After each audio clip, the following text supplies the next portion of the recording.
Hey mama, do you ever feel like no matter how hard you try, you just can't seem to stay patient with your kids, especially when things don't go your way? Do you find yourself thinking thoughts like, nothing ever goes the way that I planned? My kids are doing this on purpose just to push my buttons. Or maybe I'm the worst mom. Why can't I just get it together like other moms? If that sounds familiar, you're not alone. I used to live there too.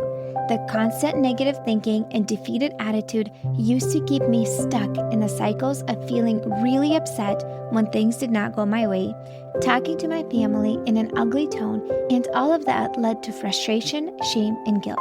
But here's the truth. The Bible says to be transformed by the renewing of your mind. That means change doesn't start with your circumstances.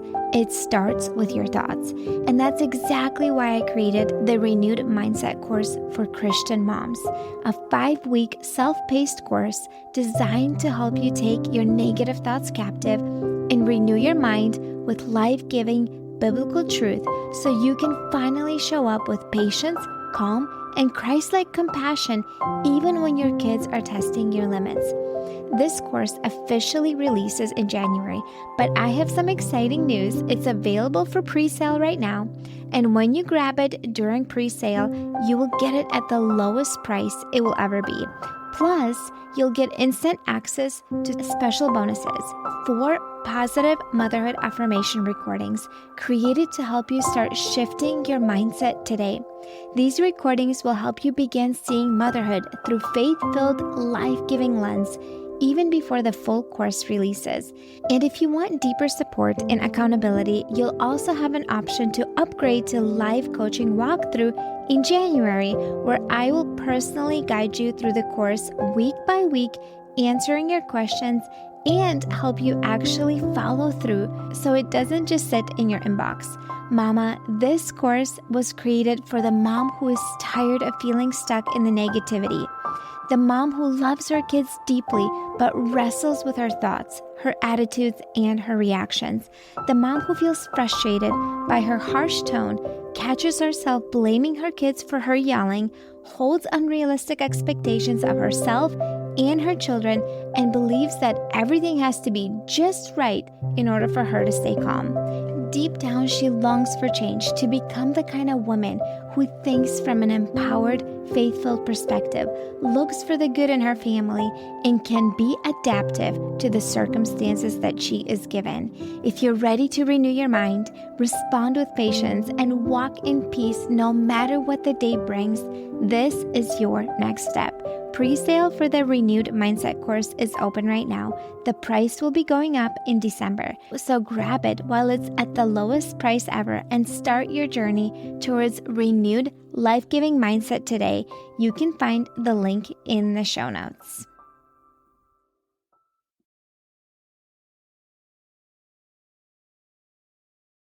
Your kids are playing quietly. You decide to make an important phone call that needs your attention. Or maybe you've been waiting for an important phone call. You get on the phone, and 2 minutes later, a kiddo comes screaming at the door, saying that their sibling did or said something that really, really upset them, or somebody got hurt. You feel your blood boil, and you're starting to think. Your thoughts are like, come on, seriously? Every single time. I cannot have a minute to myself. Why are you doing this to me? You won't let me do this. You're feeling so triggered, you're feeling angry, and then you're feeling furious. So you just close the door on their face and you lock it. They're banging on the door. You go to the bathroom door, you close the door, hoping that the house does not get burned down while you finish this call. You can barely focus on the call, so you decide to call back or you reschedule it. Or once you're done, you come out fuming at the seams, screaming at your kids that they never let you do anything important. Why are you always interrupting me? You never let me have a phone call. What's wrong with you guys? I really needed to make this phone call. So you throw out threats. You send your kids to your room, they're crying, you're just feeling pissed off, and then you feel so guilty about the way that you handled it. If you relate to this episode is for you, and we will be talking about how to handle interruptions by your kids and how to handle it in a way that you are proud of, that you can reflect and look back at, and be happy with the way that you handled the circumstance. If you listened to last week's episode, and it was about the trigger when you're rushing out the door or when you're running late and your kids are just not cooperating, you heard that I have two big triggers. One of them is time pressure. I feel really triggered when there's time pressure, starting to feel really frustrated and feeling agitated. And my other big trigger is being interrupted. When I'm doing something that I'm trying to focus on that requires my brain energy, because I am pretty sure I might have some signs of ADHD, but I just cannot focus on multiple things at once. I cannot do too well. I have a friend that she is also a podcaster, and she has got 3 boys, and she's like, you know what? I work better when they're home with me all day.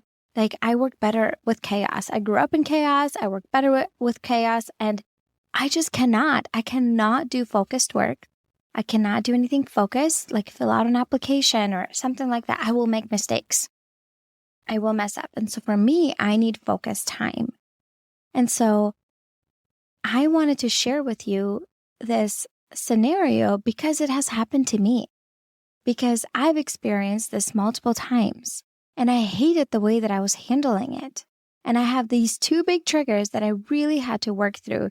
And one of them is time pressure, running out the door, being late, which still happens, right? And I taught you in that episode what you can do proactively, what you can do in the moment.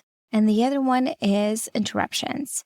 And I literally had to get coached on this myself because I just could not figure this out. It just kept being a trigger in my mind over and over again. And I was already teaching on this topic of anger management. And this was a trigger that I just could not get past by.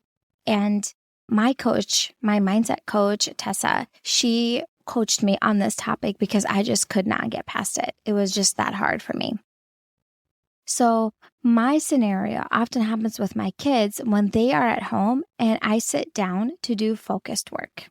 Like right here, working, focused work for you, creating content. And for example, tomorrow we have a hurricane coming towards Florida. It's a southwest, so it's not going to be hitting us directly, but there's still going to be storms in our area, and the school got canceled for the next 3 days, which means the kids are home. Or in the summertime, that's the reason I didn't do much work in the summertime, because my kids were home all the time with me and I wanted to be more available for them. And let's say this week, I already have calls planned. I have other things on my schedule planned during quiet time for my daughter, and my boys will be home. And this is a thing that for me, like I will sit down to write out an email. I will sit down to outline a podcast. I will sit down to do some content and create stuff for you about how to be a patient and calm mom. And here my kids are coming in and interrupting me and needing me for some reason or another. And I feel triggered. And I'm like, isn't this ironic? And I feel so triggered. And those would be the scenarios where I would not handle it well. And I'll give you a few other examples that might resonate with you, but I'm sure you know exactly what I'm talking about. Let's say you're taking a bath, right? You're doing something for yourself to relax and your kids need you, right? And then, or you have a friend that stopped by and you're talking with a friend and you have a toddler that constantly keeps having a fit, or kids that keep coming that kept having arguments with each other. Or you are on a phone call with a friend, or maybe you are on trying to make a doctor's appointment or something else, right? We have important phone calls that come up. Maybe you're filling out an application online, something that you need to fill out that is time sensitive and needs to be done sooner than later. Maybe it's you're sitting down and you're having your morning time and you're reading the Bible and your kid's waking up earlier and they're coming to you and they want you or need you for some reason. Or maybe you're talking with your husband and you have an intense conversation, something that you really are trying to sort things out, and your kids just coming in and keep having these issues that they have a conflict with their sibling. They can't figure out like share this Lego piece. They're both arguing about it, right? Which seems so insignificant compared to the conversation you're having with your husband. Whatever it is, fill in the blank. You know exactly what I'm talking about when your brain wants to focus on something and feels like it is something really important, and then your kids come in and they need you for one reason or another, and you feel extremely triggered and angry and frustrated that they are interrupting you doing what you wanted to do. So why do we feel triggered? We need to understand, why do we feel triggered when we're doing something and then our kids coming in? So one of it is just like the way our brain is wired. When we are trying to focus on something, it's really hard to focus on something, do something new. Let's say you're cooking a new recipe and you are looking at the recipe, you're trying to measure things out, and then you have a kiddo that's melting down and throwing a fit or having a hard time, or you have a kiddo that ran out the house. I have a toddler that runs out sometimes, and you have to like pause everything and go run after her and grab her. Whatever it might be, like you're trying to focus on something and then you're being pulled away from it. And it's hard for our brain because our brain is not really wired to focus on multiple things at once. It's hard for our brain, especially for some people more than others. And so that is one of the reasons that we are triggered. The other reason is why we feel triggered. It is our mindset. We talk about mindset quite a bit on this podcast. Mindset is the thoughts that you think, and the thoughts that you think lead to the feelings that you feel, and the feelings that you feel lead to the actions that you take, and the actions that you take lead to the results that you get, okay? So when the Bible talks that we need to guard our heart, it talks about our mind. We need to guard our mind, what we are choosing to think. We have 60,000 thoughts a day. 80% of our thoughts are negative. Automatically, they're just negative. They just come in, and 90% of them are repetitive. You need to intentionally choose helpful, empowering thoughts if you want to respond in a better way. My friend, if this is something that resonates with you and you notice that you're constantly feeling really negative and you are negatively reacting with your kids, you have a lot of negative thoughts about your kids, about your husband, I can help you. My coaching program touches on this a lot. In my 12-week coaching program, we work on this quite a bit. We work on your mindset, how to catch your negative thoughts and redirect them to empowering, hopeful thoughts that are supporting you and that are life-giving, that help you feel empowered in the circumstance instead of feeling helpless. So the thoughts that we think, let's say when our kids are interrupting us, they always do this to me. My needs don't matter. These are negative thoughts. I need to stop doing what I'm doing so I can help them. I need to go resolve this issue. I need to solve this conflict with her siblings. I need to go run out and catch them because they ran on the street, right? I have to stop. All those thoughts are contributing to us feeling powerless and out of control. And they feel us like we feel helpless in the circumstance, and then that contributes to us feeling angry. So anger is the flip side of helplessness. When you feel helpless, you feel angry. And these thoughts that you're thinking, they never let me do this. They always interrupt me. I can never focus. They make me stop. All of those thoughts are from a victim mentality perspective. Victim mentality is a victim perspective where you blame, complain, and justify. You blame others for your actions. You complain that others won't let you do this, X, Y, Z, and then you justify your negative reactions that your kids made you do this. And you don't take ownership for yourself and your own actions. You just blame it on other people, that it's their fault that you are reacting in this way. So if you resonate with this, you will know what I'm talking about. If you ever said, my kids made me yell, my kids won't let me. By the way, that's a huge victim mentality that I'm still working through. My kids won't let me focus. My kids won't let me work. It's a huge one that I had to work through, and I'm still working through. Like, my coach had to really help me through this one because, like, my kids won't let me. it's humongous one that keeps coming up for me that I have to constantly redirect. And I'll teach you thoughts that will be supportive and empowering. But this takes work. It's not an overnight thing. And this is the kind of work you and I do together in our coaching program. We pick a scenario that's triggering for you. We walk you through it, and I teach you what to do differently and how to shift your thoughts to feel more empowered. So my question for you is, how do you normally respond? What do you normally say to your kids when you are focused on something and they come to you and they interrupt you? Here's some phrases that I would say that are not great.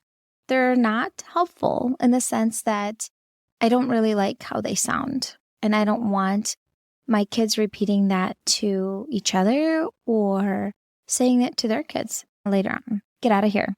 Leave me alone. I don't want to see you right now. I'm busy. I'm unavailable. And I just don't like how any of them sound. They're not necessarily like mean, but they're just not really kind.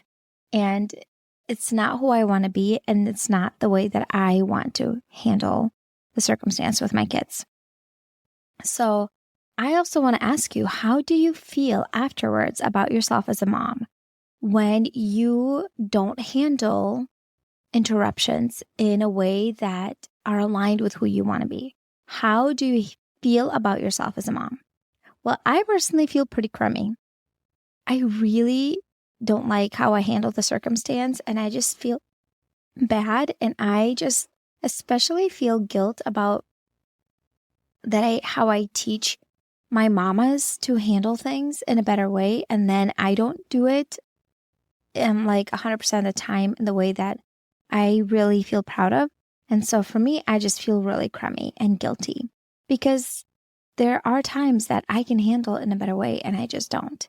And one of the things that I want you to know, that when your stress levels are high, when you are burned out and you are at your max capacity, you will notice 100% of the time that the way that you handle interruptions are much worse than if you are doing pretty good mentally, emotionally, and you're in a good place.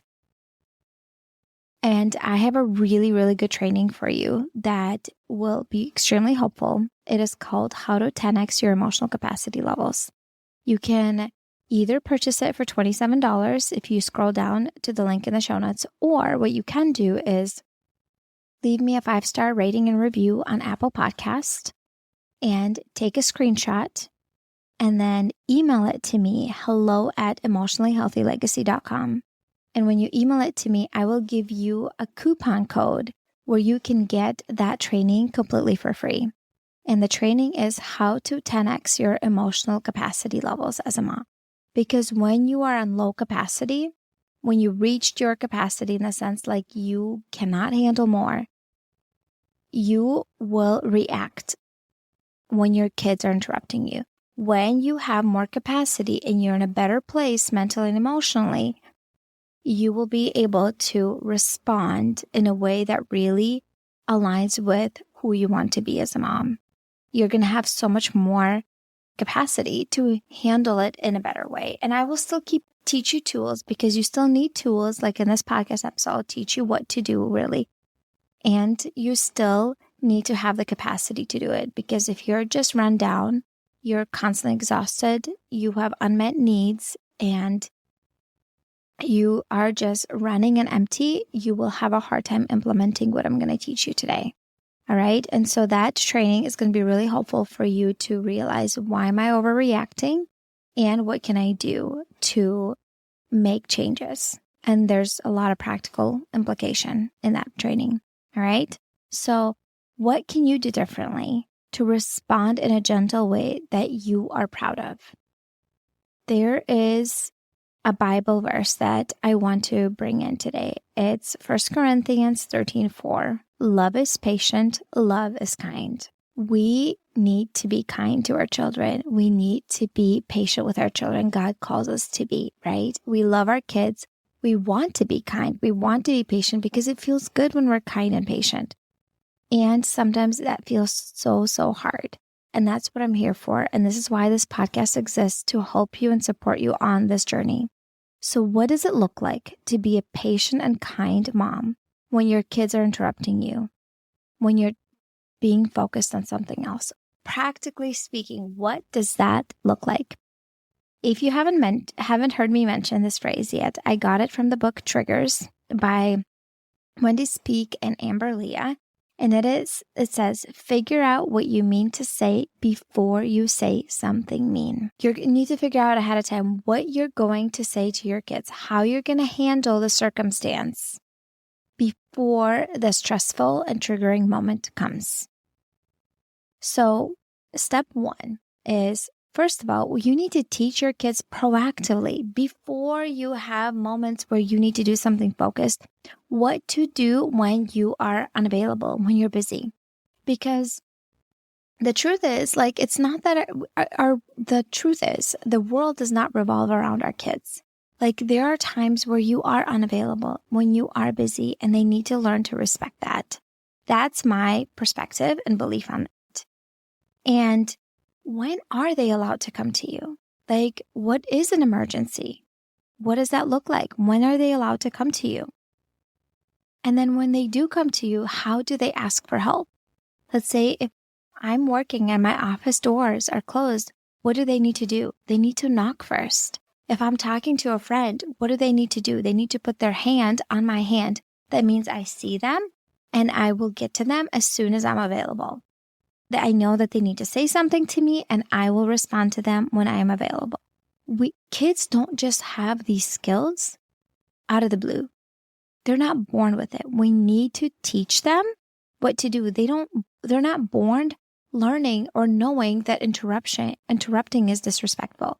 They just don't know that. We need to teach that to them, just like we need to teach them how to read over and over and over and over and over again, or how to manage their big emotions over and over and over again. Same thing, you need to teach them how to handle things when you are busy over and over again in a way that you are feels aligned with the kind of mom you want to be, and you're teaching them the skills of what they can do. For example, one of the biggest things that was my interruption was when I was working, and my 6-year-old at that time, he would come to me and he would, I just fed them. It's quiet time. We had lunch and they have quiet time. And then after an hour, the kids have screen time and the baby's napping at that time. And he would come to me 10, 15 minutes in, and he's like, I'm hungry. I want a snack. And I would feel so triggered that he would come and ask me for a snack. First of all, I just fed you. You shouldn't be hungry. At least that's what my mind says. The second thing is, you know what snacks you can eat, or at least I think you do, right? And then when I was coaching with my coach through this, and she says, in your family, she's like, did you train your kids to come and ask you when they want to eat something, to ask you, what can I eat? What snack can I have? As I thought about it, I'm like, yeah, that's the way things are in our family. They don't just go and grab things, whatever they want to in the kitchen. We kind of train them since little kids, that they ask if they can eat something, or, hey, can I have a snack? Because they would just snack all day long and never have a meal. That's the way my kids would be. And so we train them that they need to ask for permission to get a snack. And so it makes sense that he would come to me and ask for a snack, because that's what I trained him to do. Right? And so that was really eye-opening for me. It helped me understand that he's doing really what I asked him to do. And it's on me to teach him to do something different. It's on me to have snacks that he can eat, set them out on the table when I am in my work mode. Right? And so this is just an example with my son. So that step one is proactively teaching your kids what they can do when you are busy and when you are either working or focused on something, when you're unavailable. What can they do? And when are they allowed to come to you? And when they are coming to you, how do they come to you and how do they ask for help? Number 2 is lowering your expectations to their age level. I would say, based on experience as a mom, 7 and under is with like healthy kids that are developing normally, they will keep coming to you. Even like you need to keep training them over and over and over and over again. I would say after 7 years old, that's when I noticed that I am so sorry. I just keep yawning. After 7 years old, that's when I noticed that my boys, they're more independent in the sense that they don't need me as much. They can take care of themselves more. And they understand it, just like something clicks more in their brain that mom is busy, she's unavailable, she's on the phone, or she's doing something else, and she can't respond right now. And I need to go figure this out on my own. So I would say if it's under 7, I would really lower your expectations and tell yourself this is normal. This is my chance to teach. We'll talk about mindset here in just a second. This is normal for their age, and I can still teach them to do things differently. Like lowering your expectations and expecting that they will come to you and they will interrupt you probably is going to help you feel less triggered. Number 3, having a plan how you will handle it. And this is something I learned from my coach, and I actually incorporate this in my coaching program as well. It is vision writing. You're writing out ahead of time what you're going to say, what you're going to think, what you're going to do, how you're going to positively handle a circumstance before it happens. And you pick a circumstance that is a triggering circumstance for you over and over again. So let's say for me, it's when my kids come to me and they need me and I am interrupted. And that is a triggering circumstance. And so how am I going to handle it in a positive way? And you write it in present tense. So I'll give you a scenario. So first, I write out on my piece of paper, I write out my I am statement. I am approachable when my kids need me.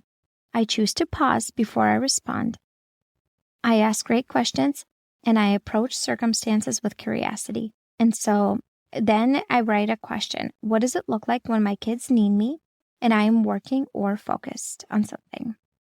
And then I write out a positive response, how I am handling it in present tense. I'm teaching my brain and rehearsing in my mind, what am I going to say and do when this scenario comes up? When I am working or doing something focused and my kids come to me and ask something, I will look up at them and smile. I extend my welcoming hand and say, how can I help you? When my son tells me that he's hungry, I will say, is this a problem you can solve on your own? Yes, please go do that. There are snacks on the table. You can go eat a fruit or a vegetable that is set out on the table. Also, I ask, is this an emergency? He says no. So I tell him to wait until I'm done working. I feel calm and unbothered. I remind myself this will only take a minute. I can make time for this. I feel good about how I handle the circumstance. I feel grateful that I am available to be there for my kids. So this is an example of me writing out that vision about how I am handling it in a positive way. And this is something I actually have you do in my coaching program. We pick a triggering scenario. We first form an I am statement, what kind of mom that you want to be. You know you don't want to yell. You know you don't want to scream. You know that you don't want to be angry, reactive, frustrated, overwhelmed. But what kind of mom do you want to be? How do you want to show up? We create a vision statement or like an I am statement. And then one of the things that we practice is we pick a triggering scenario that really triggers you and upsets you. And then you write out an I am statement, and then you write out the vision, how you're handling it in a positive way in present tense as if it's happening right now. This is how you retrain your brain to do things in a positive way. Okay? So also, you need to know positive mindset swaps in the moment, what you're going to think. So this is step 4. How are you going to shift your mind? And the scenario that I just wrote out to you, you will see that I wrote down, I'm choosing to think these thoughts. I am choosing to think that I have time for this. I can make time for this. Here's some positive swaps when your brain says, I don't have time for this. This is wasting my time. Those are the 2 thoughts that I come in. Like, seriously, he's doing this. This is wasting my time. I don't have time for this. So you shift your mind and you say, I have time for this. This will only take a minute. This is my chance to be approachable, because that's in my I am statement is approachable. This is my chance to teach my kids boundaries. My kiddo is more important than work. Let's say your kid comes in because he's crying because he got hurt.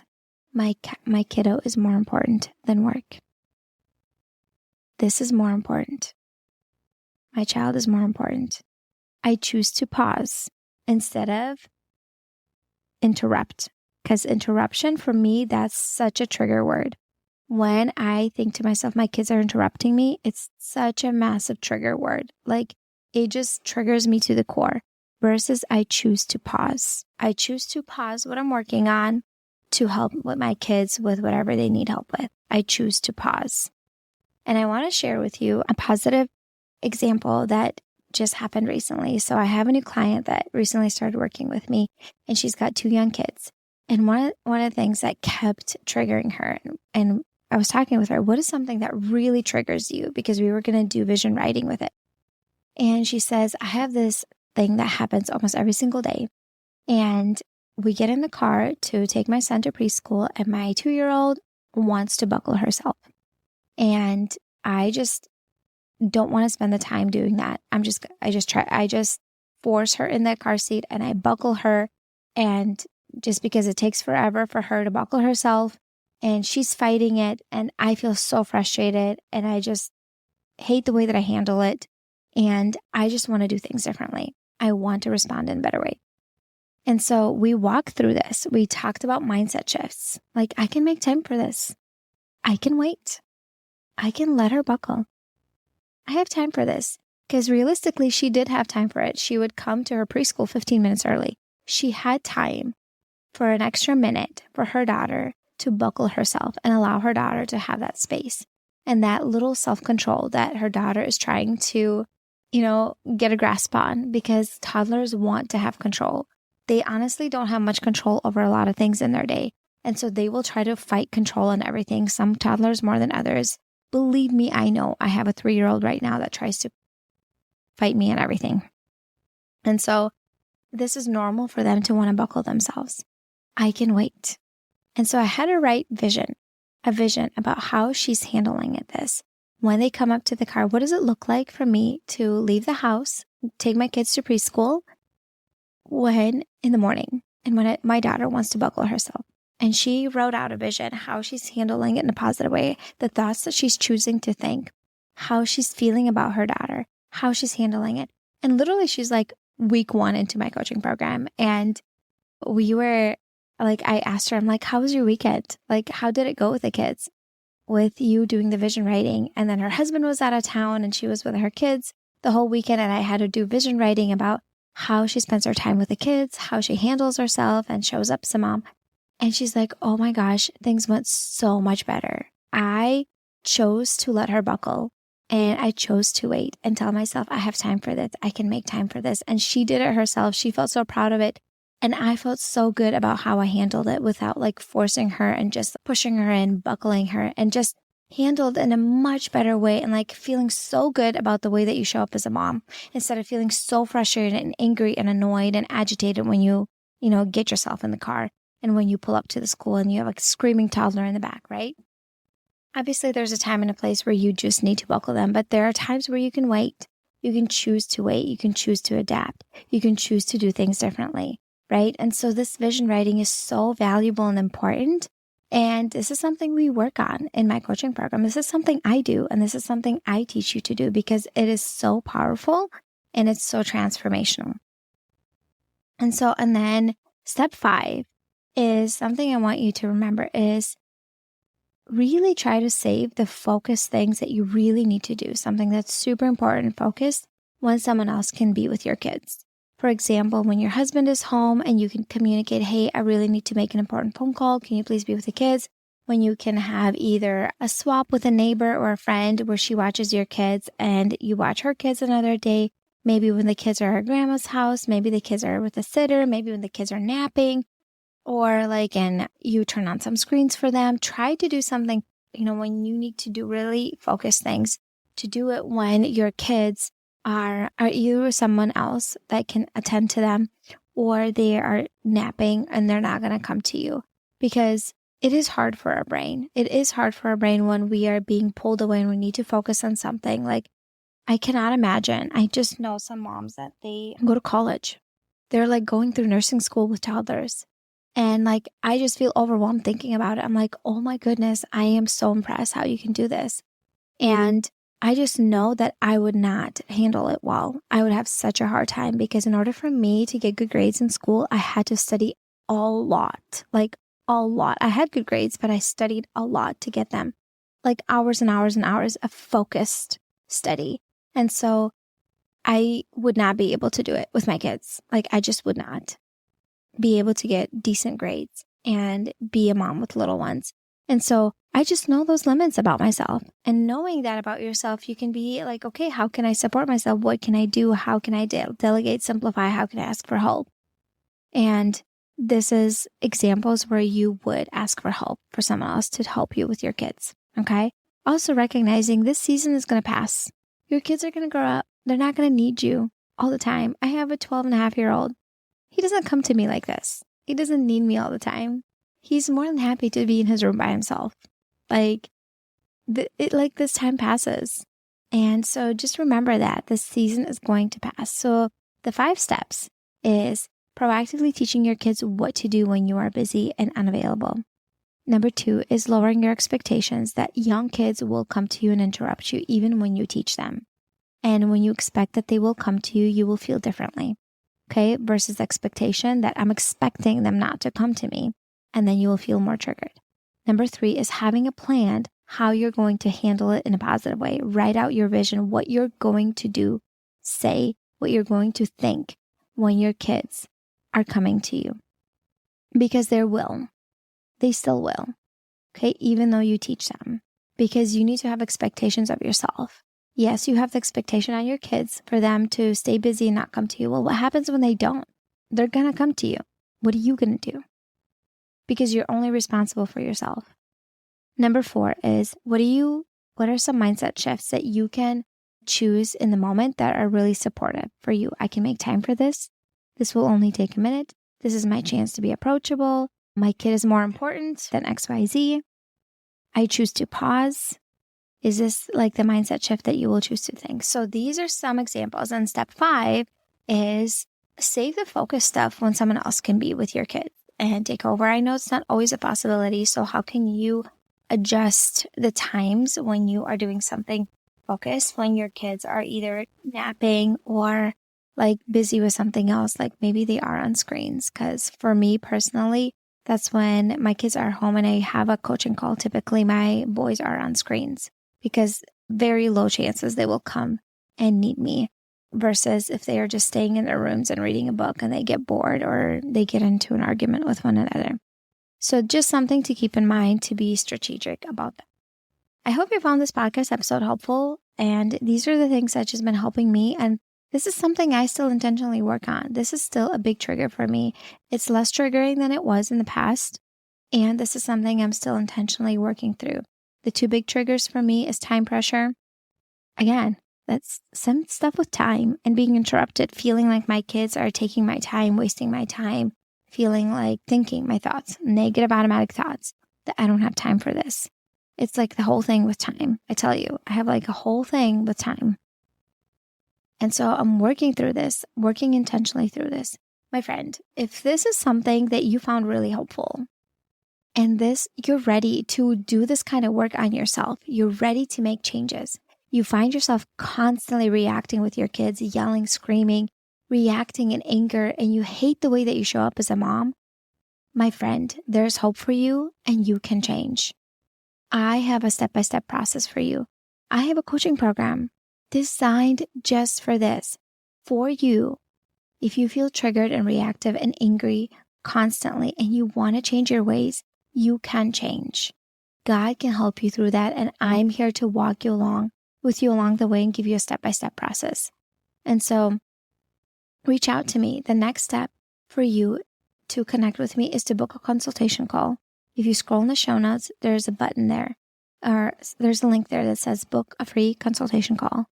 When you book that call, you and I get on the call and we talk about where you are at right now. What have you tried that hasn't worked? Like, why do you think it hasn't worked? Why do you want to make these changes right now? And if you're ready to make changes today, to enroll in the coaching program today, I want you to take the next step, to join my coaching program. I just had a few moms that just finished the coaching program, so I have a few spots available and it's there. It's waiting for you. My friend, I'm praying over you. If this is something that you need, something that really, really resonates with you, something that you are ready to make changes, like this is your time. This is your time. Your kids need a mom who's calm and patient and loving and kind and lighthearted and present. Your kids deserve a mom like that. And I know this is who you want to be.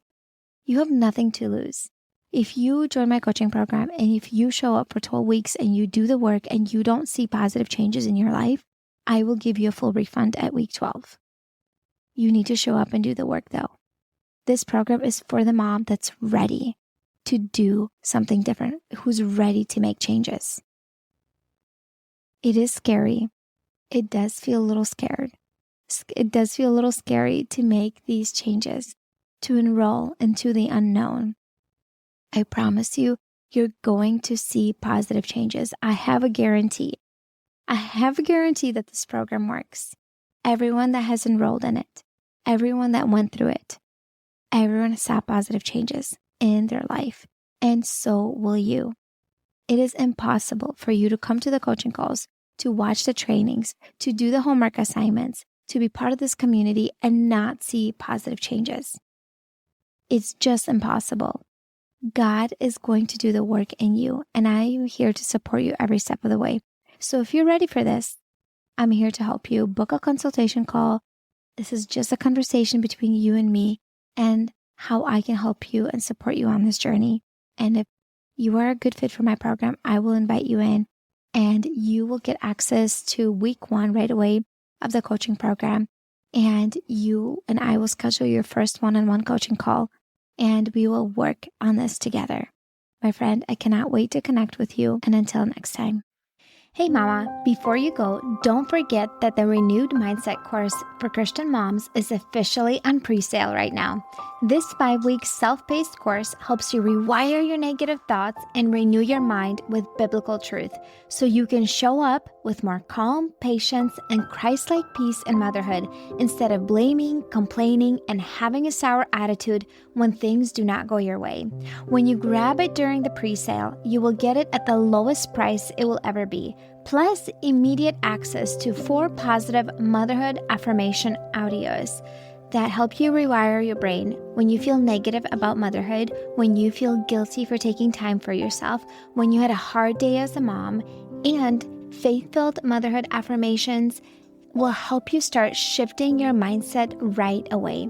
And if you want extra support, you can also upgrade to the live coaching walkthrough happening in January. I will help you stay accountable and walk you step by step through the course and answer any questions. The price goes up in December, so don't wait. Tap the link in the show notes and grab your spot, the Renewed Mindset course today.